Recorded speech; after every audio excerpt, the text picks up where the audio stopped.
Hello there and welcome back to my channel, guys. I am the Rogue Witcher. Thank you for joining me. In today's video we'll be reviewing episodes 3, 4, 5 and 6 of Maul Shadow Lord. Sorry it is all in one video. I was supposed to obviously review on episodes 3 and 4 last week. Busy week, just didn't have the time, so I thought I would just combine it with these two episodes and we can really talk about what is happening in the show. As always, if you like the video, please hit the like button. Really helps small channels out like me. If I can get 20 likes per video, that would be huge. If you want to stick around and subscribe, I'd love to keep you. And as always, comment down below. I reply to every single comment because, in case you didn't notice, I love Star Wars. Right then, guys, no more waffling, lots to unpack. Let's get into the review. Episode 3 was awesome for so many reasons. I'm not going to go into all of it. I'm going to go over, because we've got so much to cover, the main bits. I love his to and fro with Devon.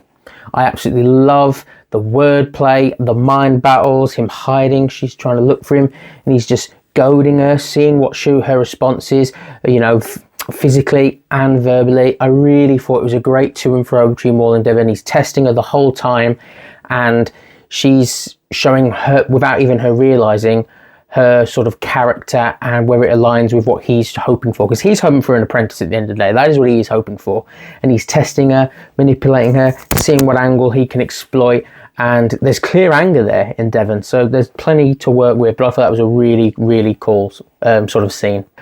We then get the furthering of the plot. They attack on the Pikes.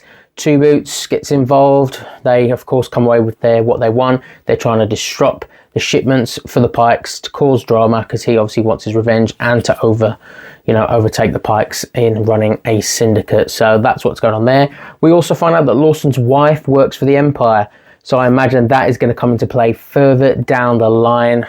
Why else would they put it in there? And that's the divide between him and his wife. She obviously feels that the Empire is for good, but we all know that's a load of rubbish. We end the episode with a badass fight scene. We get Devon on Maul. I thought it was really good. He's obviously testing her again, this time more in a skill set, goading her. She, I think, gets a little angry, gets a little aggressive and defensive. I really like her form, same as Obi-Wan Kenobi's. And he gets her name from it because obviously he's reading into her as she's not being super focused, mentally strong, preoccupied fighting. I thought the fight scene looked fantastic. I love how the strokes afterwards sort of give me Kylo Ren vibes with the smear and the sizzling of the lightsaber. It looks fantastic visually. As I say, in every single episode, they have gone up such a gear visually. It's insane how great it looks. Fantastic third episode. Really loved it. Let's get on to episode 4. Episode 4 starts off with a banger because Maul infiltrates the Pikes. He uses a decoy, one of his brothers that he has obviously under his employ that looks like him because they're the same species. And I don't know if the guy he's holding captive, his name's just gone out of my mind, who ran one of the syndicates, if he was generally trying to warn them or if he was just, that was part of the act. But either way, Maul turns up and begins the slaughter of the Pikes, gets his revenge over the leader, but doesn't want to kill them all. No, he's smart. Maul doesn't want to do all the heavy lifting. He instills one of them as the new leader of the Pikes and getting them, listen, you now work under me. And that's what he's going to be doing on all of them. He wants to build the syndicate, Crimson Dawn, and be the leader of it all, and everyone else does their work, but he gets a cut, he gets a slice, and they funnel and feed him. And that's what Maul wants. So great start for him because he now has the Pikes sorted. He has, I think it was Vario, he has his resources, and he's slowly going to be building and building. Devon reunites with her master and says, listen, we need to go after Maul. He's a bit hesitant. She says, listen, if we're Jedi, what is the point if we're not going to step up and do the right thing? He is very hesitant, but he also understands his moral code, and they agree to do that, which I think is very interesting. Lawson then goes to confront Maul. Maul very generously offers him a lifeline, says, listen, you just allow me to operate freely. I won't mess you up, you just carry on as you go. And it sort of seems like he has a bit of a relationship with the seedy underworld Lawson anyway. He has that informant, but obviously he turns it down and they go toe to toe against the Mandalorians under Maul's employ and his brothers of the same species. Huge battle ensues, and then the Jedi and of course his apprentice turn up and they go 2-on-1 versus Maul. Another fantastic fight scene. Again, visually fantastic. I'm loving the look of the lightsabers. Master Echo, I think his lightsaber is slightly too small, but I understand he's not a big guy, but I'd like it to be a little bit bigger. Other than that, I thought it was fantastic. The fight choreography, really good. Skill-wise, you know, they're a good unit, those two. I think they're a good duo. They test Maul, hurts his knee, one of them with the kick. But overall, Maul wins. And the thing is, Maul's not trying to kill them. That's not his mission. That's not his overall end goal. He really is after Devon, but he knows he can't just go out and take her master because that will fuel her rage against him. So he's playing chess at the end of the day. He's setting 2 moves ahead, but it was a really good fight scene to see, and I absolutely loved it. It ends with a very ominous battle Star Destroyer coming overhead and now is going to be overtaking the planet, which sucks. 2 boots. Screw you, dude. You've screwed us all. The Empire is coming. Episode 5 is very, very interesting because the Empire turns up and straight away starts causing a fuss. The Jedi are having to go into hiding. They're being hunted. Morok is on the planet, the Inquisitor. He is investigating Lawson and he's looking into the scenario of what is going on. Obviously looking for Maul. They don't know. He doesn't know there's Jedi involved yet, but something's not adding up. And now we have the whole world on lockdown, which is really not great for Maul, his enterprises, the Jedi who are now trying to escape, and Lawson, because now the government's being run and the police department by the Empire. I really like Devon in this episode because you start to see again more of the doubts. You know, her master's saying, we're going to hiding with this. She's like, is this what all our gifts are for now? Running and hiding. You know, she says, you know, at least Maul's, you know, trying to fight. And you know, listen, I know he's not the right answer, but he sort of has a point. And you're already starting to see her mind shift.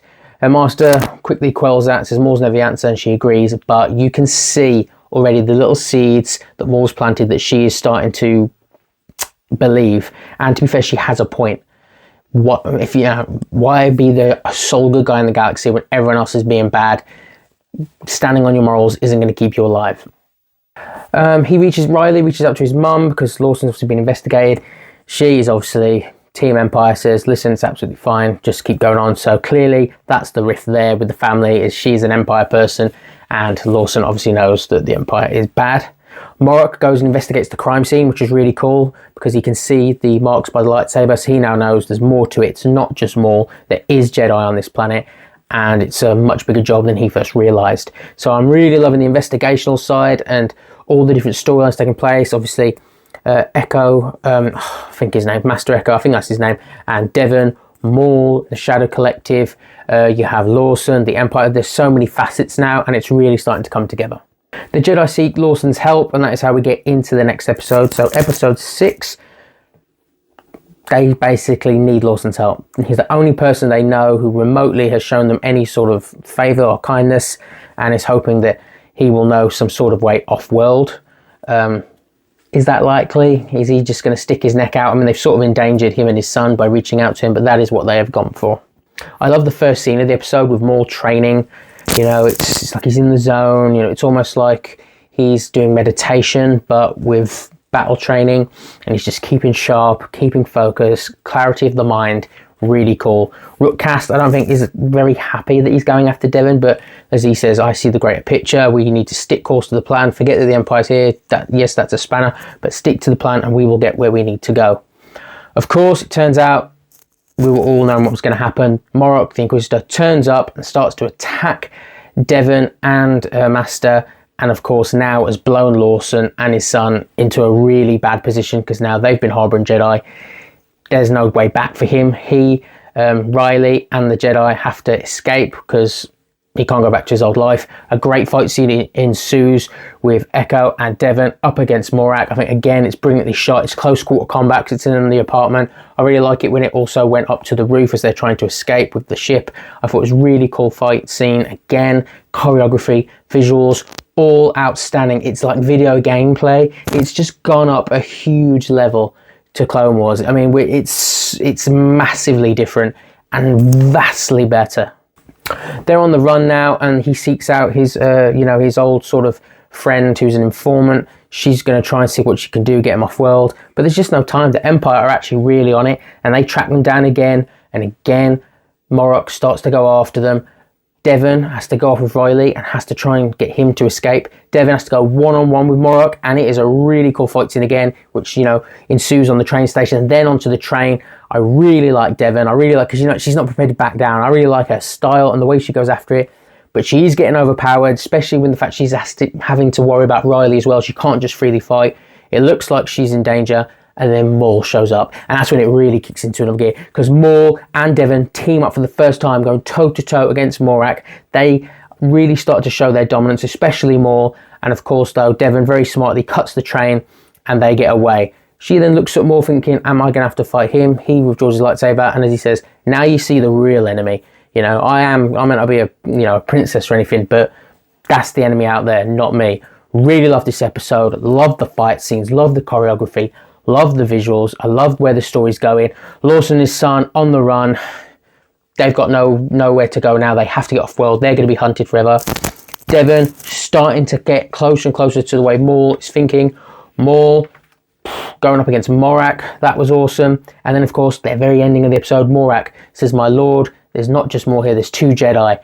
Was he talking to Vader, or was he talking to the Grand Inquisitor? We don't know.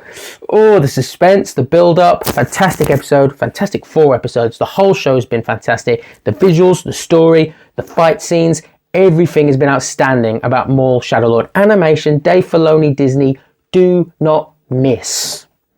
Right then, guys, that was the video. Sorry it's a little longer, but obviously we had to cram a lot in today. If I've missed anything, comment down below. I will reply to every single comment. Also, every comment gets you entered into my draw. I am giving away a mystery Funko Pop as soon as I get to 500 subscribers. So every video from now till then will be eligible for entry. If you can like the video on the way out, it just tells YouTube we like this video and they will push it, which will help me out. And if you want to subscribe and help me get to 500, I would really appreciate it. I'm getting closer and closer. No more waffling, guys. I'm going to let you go. As always, may the force be with you. Thanks for watching. I've been the Rogue Witcher, and I will catch you next time, guys. See you next time.